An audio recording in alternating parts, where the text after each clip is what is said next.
Hey guys, Jason Scudellari at CPP, and next to me is Danny Nix, the engineer here at CPP, and in front of me are two high clearance sway bars. We want to talk about the features and benefits of each one. So Danny, why don't we start with the front one? Sure, so the primary feature that we were trying to accomplish with these bars was tire clearance. We track a lot of our cars, they got larger front tires, and we find a lot of times that we're at full lock steering and the tire's rubbing a conventional sway bar, the way it comes off the bushing and then back to the A-arm. So we narrowed the bar as close as we could to the frame. This tucks up underneath the frame, comes right out next to the coil spring, and then it drops back into the factory mounting location. I'm sure that's what this blade is all about, is getting it closer. So obviously a round bar that's an inch and a quarter. It's going to take up more room than this flat bar here. So. Oh, for sure. That plus the bend radius. Yes. You add that in there too. It's about 4 inches narrower than it would be conventionally done. And just looking at it, you know, it's got the cool little lightning holes. It's hollow. I mean, I'm sure that's good for. Yeah, we saved a lot of weight. When you have a forged sway bar out here, forged steel, and you pick it up and you're just like, oh my gosh. Then you pick up this thing and it's amazing, the difference in weight savings. Yeah. And a lot of people have a reaction initially that it's just somehow weaker because it's tube. Yeah. But the actual working portion of the bar is really small compared to a conventional bar that had big, longer bend radiuses and the curves. Sure. The whole bar was to flex. Now it's only flexing from here to here.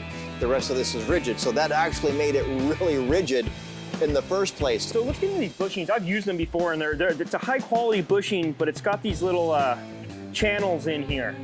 Why don't you talk a little bit about that? So those channels are for the grease. You can grease this sway bar. It's got Zerk fittings on the billet mounts, and then those channels capture the grease. So you can grease this. The grease doesn't go squishing out the sides. It's really contained inside it. It acts as a bit of a seal around where the grease is going to go. That's cool.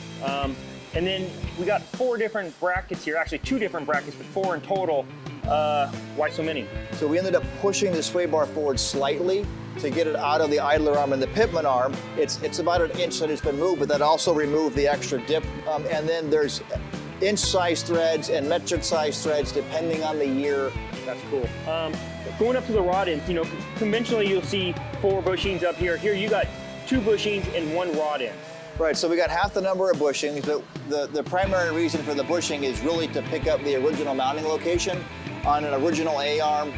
It's the same on our CPP's tubular A-arms, and probably most aftermarket A-arms pick up the original mounting location and the original mounting style. Sure. After that, we go up to the rod end, where it's an adjustable mount, so you can fine-tune a little bit of roll resistance, softer or more firm, depending on how your car is running. So looking at the rear, it's opposite the front. We got a curb bar in the rear, blades are straight. Yeah, so the clearance requirements are a bit different in the rear. The rear tires don't need to steer, so we're not trying to do that, but we're trying to get around exhausts, get around the shocks. There's a dip in the blade in here. That's where a lot of shocks will come in on an angle. Yep. So that gets you around the shocks, and then we got to get around the third member. Sure. And there are some large aftermarket third members out there, so that gets around the biggest third members that we've come across. Yeah, absolutely. Let's get in the bushings. Again, they're the same as the front ones. They got the channels in there, really high quality. But the billet mounts up here. Right, so we got a billet mount again, and we coupled that. The standard kit's going to come with a U-bolt and this axle bracket, which is a piece of steel, and the steel U-bolts, and they clamp onto the axles. We do have an upgrade that's available, which is going to be a billet axle bracket instead 2 pieces of billet aluminum, and it looks cooler. It's really all it comes down to. They both work exactly the same, but one has a really cool look.